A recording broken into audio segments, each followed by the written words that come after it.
Yeah, sure. And then, so when did you kind of have the Shark Tank opportunity?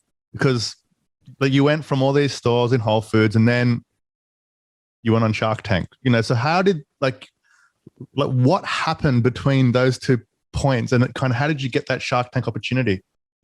Yeah, so it all stemmed from this Whole Foods sort of hustle that we had in the early days where everybody we'd meet was like, oh, the story's so good. You guys are so cute. Like you should go on Shark Tank. And we would roll our eyes and smile like politely. And like we looked at it, Shark Tank was 40,000 companies applied every year for 100 spots. So for us, I mean, we were so damn busy making product and making deliveries that like that just felt like a gamble, and a distraction, if you will.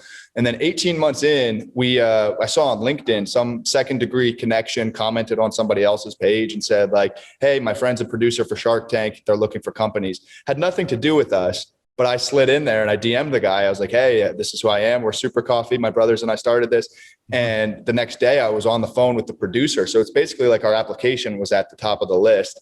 And then our episode of Shark Tank aired in February of 2018. Yeah. And, I mean, I love to hear your version of the experience, but I've spoken to a few people that have been on a Shark Tank and they say that kind of outside of like the investment or not, the exposure is the game changer. So I'd love to hear like your experience of it. Yeah. So, I mean, we actually needed the money, right? Like we were raising money. You actually needed the cash too. Yeah. We needed the cash. So we were out there, not desperate to get a deal, but we wanted a deal. And the guest shark on our episode was a gentleman named Rohan Oza. Rohan was the chief marketing officer at Vitamin Water. Because I was just doing some research beforehand because that was the big story that I heard about. Because I think they sold, what was it, $4 billion? $4.1 billion to Coca-Cola?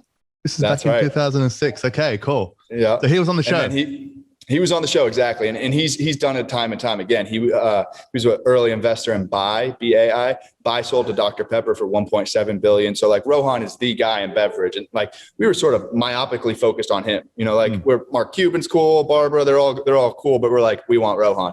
The disadvantage that we had was we filmed our episode at 7 a.m. on a Saturday morning, and that the Sharks were going to record all day long. There was like maybe a dozen other companies after us. Mm-hmm. So we were Rohan's first episode ever. So I think he was a little nervous, a little starstruck, maybe didn't want to come out of the gate strong and do a deal. But it was, I mean, after the show aired, we didn't even get an offer from any of the Sharks. Like they thought the valuation was too high. Rohan liked the taste, but he was conflicted in a couple other beverage brands.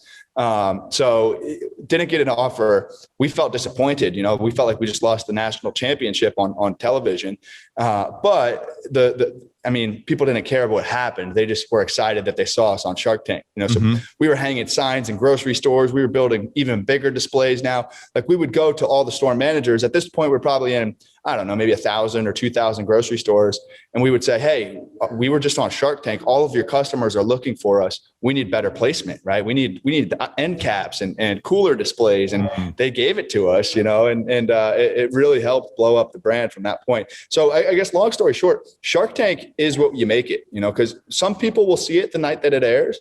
But like for us, I mean, we're humble and like embarrassing when it comes to talking about accolades. We were not shy saying we went on Shark Tank. You guys got to put us out there, So we definitely leveraged that.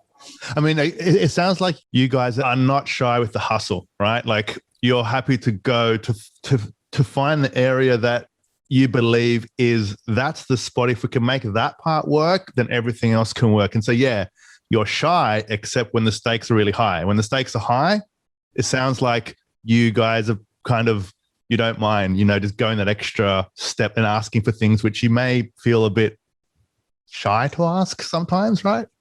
Totally.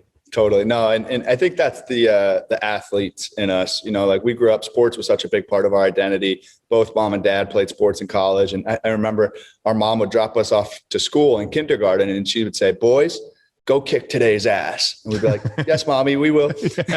So that's just the mentality, and we're always polite about it. Like our mantra at Super Coffee is work hard and be nice to people, but we're not ashamed or we're not afraid to work hard, and if that pisses some people off, then I'm sorry. Yeah, nah, that's fine. And don't worry about those people that it pisses off. It's fine. It's all good. Right. So then you needed the money. you didn't get the money off Shark Tank, but you got massive exposure.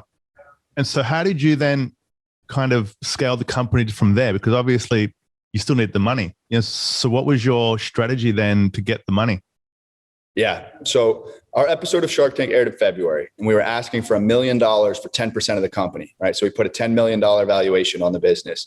Later that year, in December of 2018, we raised $15 million at a $50 million post-money valuation. So once Shark Tank aired, we got some inbound from different investors, but we were sort of like, we had enough cash in the bank to really push up sales. So Shark Tank helped with that. And you started to see massive growth month over month, year over year, right? Just following the Shark Tank exposure, which it exposed us to a different level of institutional investors. Because up until this point, it was just friends and family. Like we didn't come from money. So mom and dad couldn't invest. And like we would meet people as we were pouring samples at Whole Foods, one guy was like, I'm a lawyer. How can I help you? It's like, well, do you have any wealthy clients who would like to invest in a coffee company? That's literally how we raised our first money from angel investors. Wow. But now Shark Tank sort of exposed us to a wider, broader audience. And then we brought on our first institutional capital. We raised our Series A in December of 2018.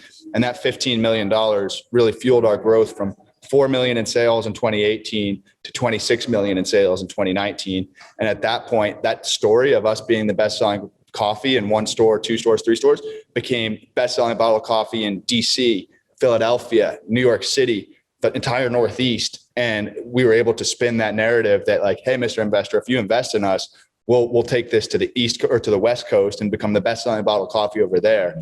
So it was really the same strategy from that very first store, just at scale.